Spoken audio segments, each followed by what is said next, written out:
Well, welcome and welcome back if you've been with us for a while. If not, welcome to Reading Through the Bible in a Year. Today, we are starting a new month. It is August the 1st, and we are going to read Psalms chapter 64. Esther, boy, I got to think. When I see EST, I got all kinds of different things coming up. Esther chapters 3, 4, and 5. And then we're going to go into the book of Acts and read chapter 27. And then back to Proverbs chapter 28. We read full chapters, and so we do a lot of Bible reading every day. Then we've got a little article that we're going to read and learn a little bit more about Samuel Adams. So, let's get right to it and turn in our Bibles to Psalms and chapter 64. Psalm 64, to the chief musician, a psalm of David. Hear my voice, O God, in my meditation. Preserve my life from fear of the enemy. Hide me from the secret plots of the wicked, from the rebellion of the workers of iniquity, who sharpen their tongue like a sword and bend their bows to shoot their arrows, bitter words, that they may shoot in secret at the blameless. Suddenly they shoot at him and do not fear. They encourage themselves in an evil matter. They talk of laying snares secretly. They say, "Who will see them?" They devise iniquities. We have perfected a shrewd scheme. Both the inward thought and the heart of man are deep. But God shall shoot at them with an arrow. Suddenly they shall be wounded. So he will make them stumble over their own tongue. All who see them shall flee away. All men shall fear and shall declare the work of God. For they shall wisely consider his doing. The righteous shall be glad in the Lord and trust in him, and all the upright in heart shall glory. Amen. Psalm 64. Now let's turn in our Bibles to Esther. And we are going to start at chapter 3 and read 3, 4, and 5. After these things, King Ahasuerus promoted Haman, the son of Hammedatha, the Agagite, and advanced him, and set his seat above all the princes who were with him. And all the king's servants who were within the king's gate bowed, and paid homage to Haman, for so the king had commanded concerning him. But Mordecai would not bow or pay homage. Then the king's servants, who were within the king's gate, said to Mordecai, "Why do you transgress the king's command?" Now it happened, when they spoke to him daily, and he would not listen to them, that they told it to Haman, to see whether Mordecai's words would stand. For Mordecai had told them that he was a Jew. When Haman saw that Mordecai did not bow or pay him homage, Haman was filled with wrath. But he disdained to lay hands on Mordecai alone, for they had told him of the people of Mordecai. Instead, Haman sought to destroy all the Jews who were throughout the whole kingdom of Ahasuerus, the people of Mordecai. In the first month, which is the month of Nisan, in the 12th year of King Ahasuerus, they cast pur, that is, the lot, before Haman to determine the day and the month, until it fell on the 12th month, which is the month of Adar. Then Haman said to King Ahasuerus, "There is a certain people scattered and dispersed among the people in all the provinces of your kingdom. Their laws are different from all other people's, and they do not keep the king's laws. Therefore, it is not fitting for the king to let them remain. If it pleases the king, let a decree be written that they be destroyed, and I will pay 10,000 talents of silver into the hands of those who do the work to bring it into the king's treasuries. So the king took his signet ring from his hand and gave it to Haman, the son of Hammedatha, the Agagite, the enemy of the Jews. And the king said to Haman, "The money and the people are given to you, to do with them as seems good to you." Then the king's scribes were called on the 13th day of the first month, and a decree was written according to all that Haman commanded, to the king's satraps, to the governors who were over each province, to the officials of all people, to every province according to its script, and to every people in their language. In the name of King Ahasuerus it was written and sealed with the king's signet ring. And the letters were sent by couriers into all the king's provinces to destroy, to kill, and to annihilate all the Jews, both young and old, little children and women, in one day, on the 13th day of the 12th month, which is the month of Adar, and to plunder their possessions. A copy of the document was to be issued as law in every province, being published for all people that they should be ready for that day. The couriers went out, hastened by the king's command, and the decree was proclaimed in Shushan the citadel. So the king and Haman sat down to drink, but the city of Shushan was perplexed. And now chapter number 4.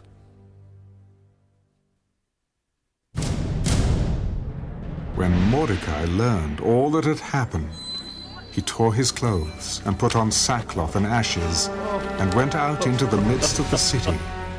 He cried out with a loud and bitter cry. He went as far as the front of the king's gate, for no one might enter the king's gate clothed with sackcloth. And in every province where the king's command and decree arrived, there was great mourning among the Jews, with fasting, weeping, and wailing, and many lay in sackcloth and ashes. So Esther's maids and eunuchs came and told her, and the queen was deeply distressed.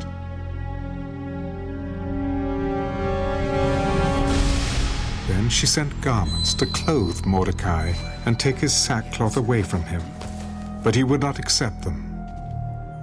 Then Esther called Hathach, one of the king's eunuchs, whom he had appointed to attend her, and she gave him a command concerning Mordecai to learn what and why this was. So Hathach went out to Mordecai in the city square that was in front of the king's gate, and Mordecai told him all that had happened to him, and the sum of money that Haman had promised to pay into the king's treasuries to destroy the Jews.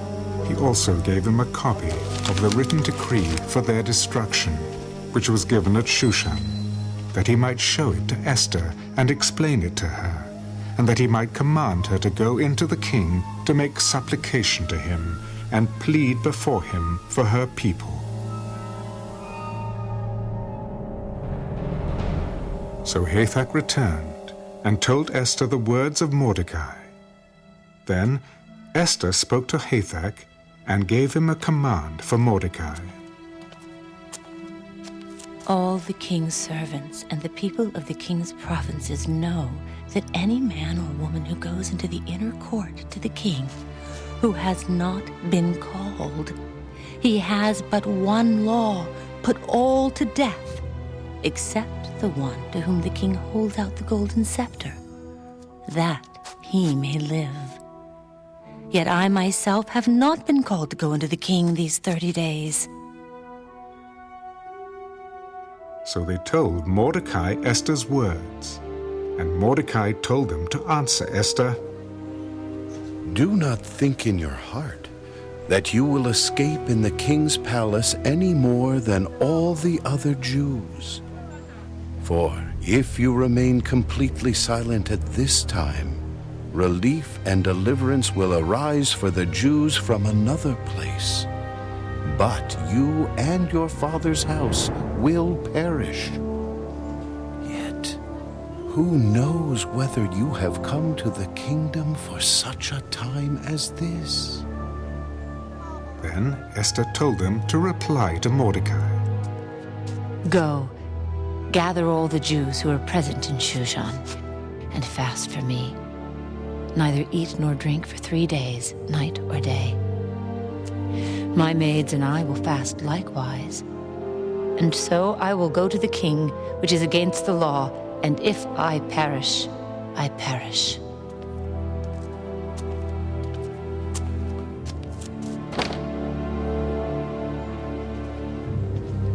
So Mordecai went his way, and did according to all that Esther commanded him.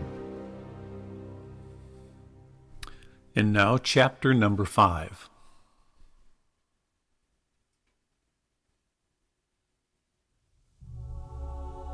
Now it happened on the 3rd day that Esther put on her royal robes and stood in the inner court of the king's palace, across from the king's house, while the king sat on his royal throne in the royal house, facing the entrance of the house.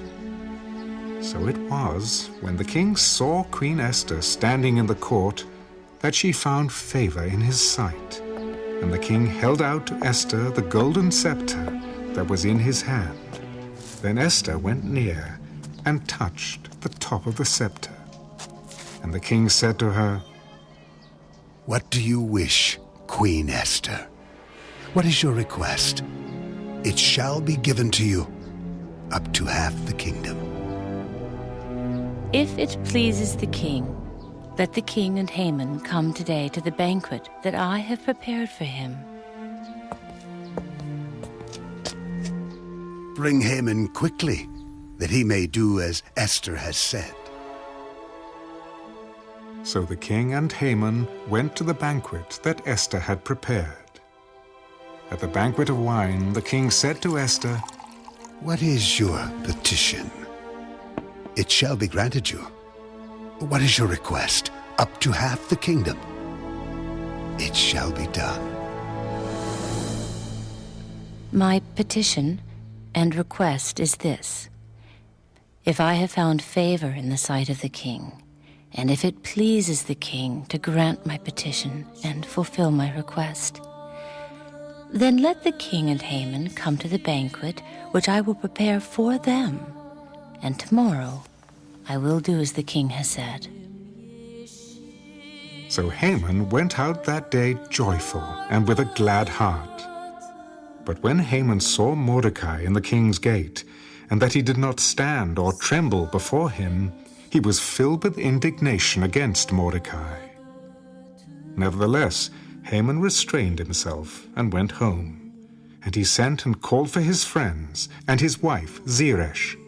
Then Haman told them of his great riches, the multitude of his children, everything in which the king had promoted him, and how he had advanced him above the officials and servants of the king. Besides, Queen Esther invited no one but me to come in with the king to the banquet that she prepared. And tomorrow, I am again invited by her, along with the king. Yet all this avails me nothing, so long as I see Mordecai, the Jew, sitting at the king's gate. Then his wife Zeresh and all his friends said to him, "Let a gallows be made, 50 cubits high, and in the morning suggest to the king that Mordecai be hanged on it. Then go merrily with the king to the banquet." And the thing pleased Haman. So he had the gallows made.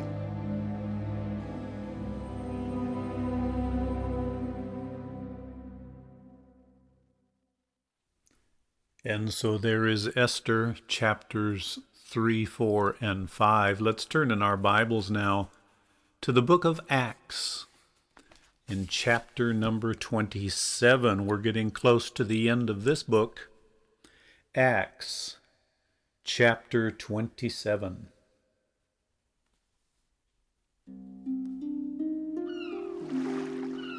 And when it was decided that we should sail to Italy, they delivered Paul and some other prisoners to one named Julius, a centurion of the Augustan regiment. So, entering a ship of Adramyttium, we put to sea, meaning to sail along the coasts of Asia. Aristarchus, a Macedonian of Thessalonica, was with us. And the next day we landed at Sidon. And Julius treated Paul kindly and gave him liberty to go to his friends and receive care. When we had put to sea from there, we sailed under the shelter of Cyprus, because the winds were contrary. And when we had sailed over the sea, which is off Cilicia and Pamphylia, we came to Myra, a city of Lycia. There the centurion found an Alexandrian ship sailing to Italy, and he put us on board.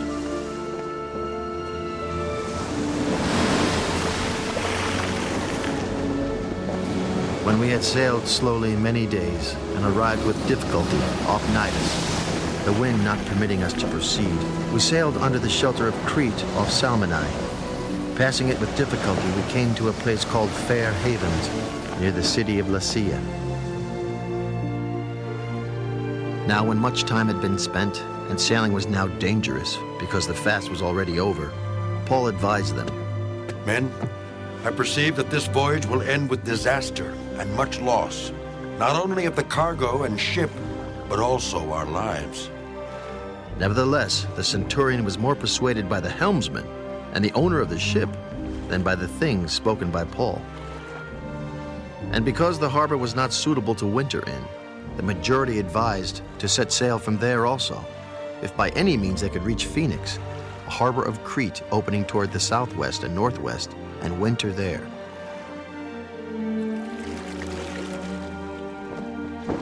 When the south wind blew softly, supposing that they had obtained their desire, putting out to sea, they sailed close by Crete.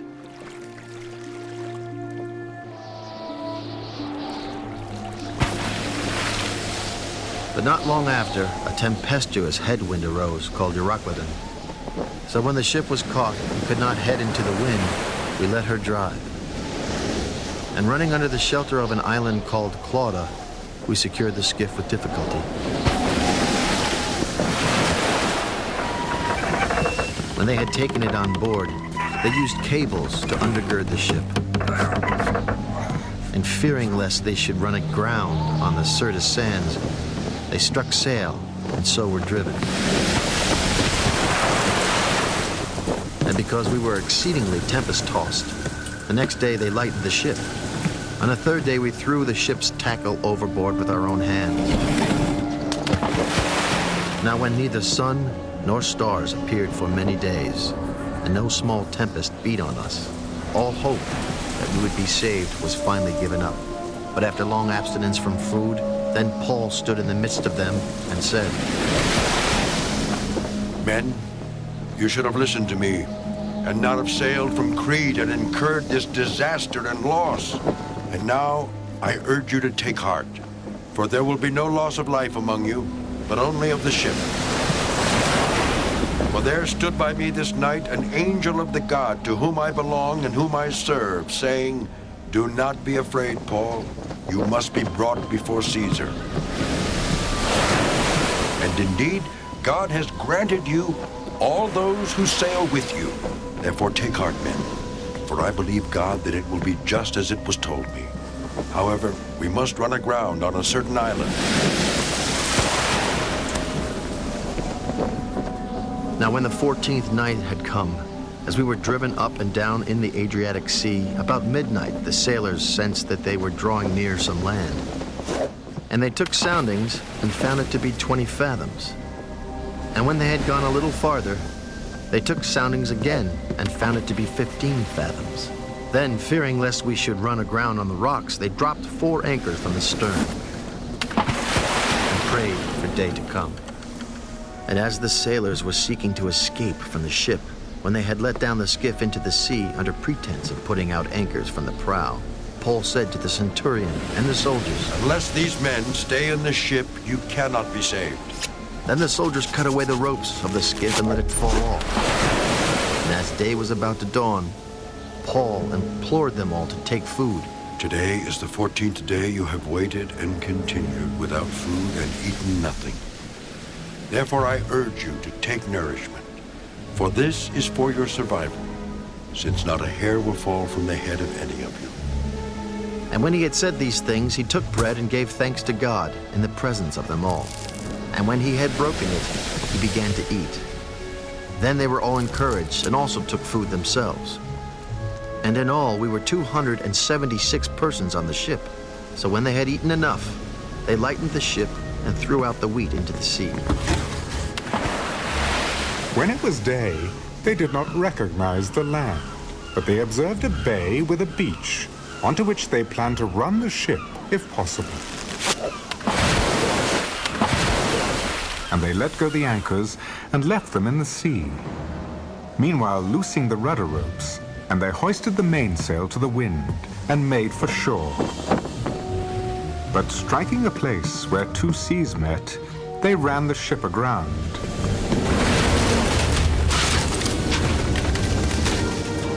And the prow stuck fast and remained immovable, but the stern was being broken up by the violence of the waves.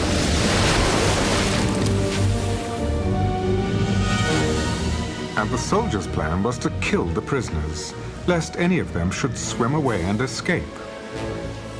But the centurion, wanting to save Paul, kept them from their purpose, and commanded that those who could swim should jump overboard first and get to land, and the rest, some on boards and some on parts of the ship. And so it was that they all escaped safely to land. Wow. Acts chapter 27. We're going to finish our Bible reading today by turning back to Proverbs. And today's reading is Proverbs chapter 28.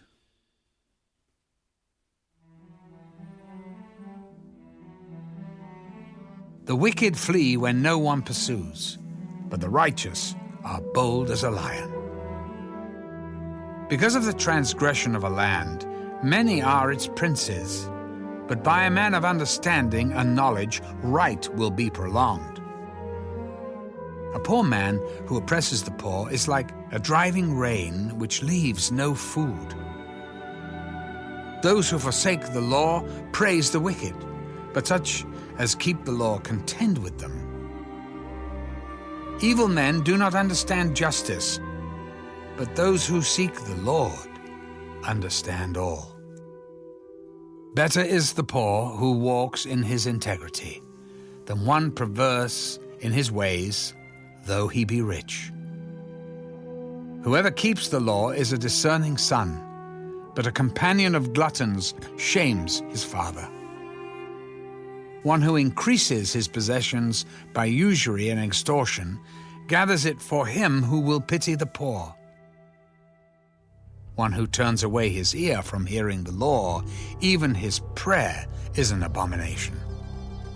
Whoever causes the upright to go astray in an evil way, he himself will fall into his own pit, but the blameless will inherit good. The rich man is wise in his own eyes, but the poor who has understanding searches him out. When the righteous rejoice, there is great glory, but when the wicked arise, men hide themselves. He who covers his sins will not prosper, but whoever confesses and forsakes them will have mercy.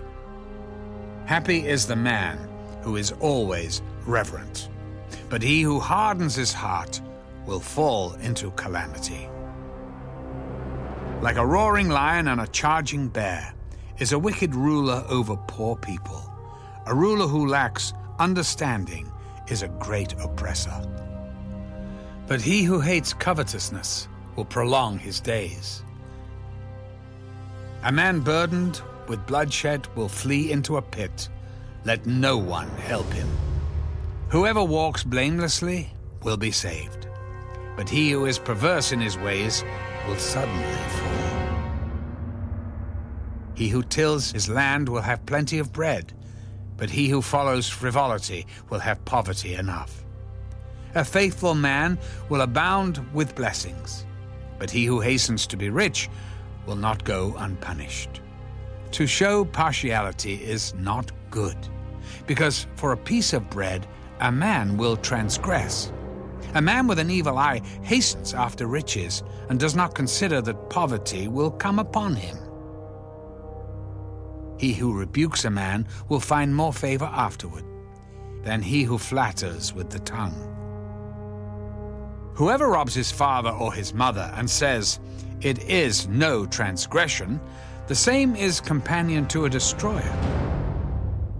He who is of a proud heart stirs up strife, but he who trusts in the Lord will be prospered. He who trusts in his own heart is a fool, but whoever walks wisely will be delivered. He who gives to the poor will not lack, but he who hides his eyes will have many curses.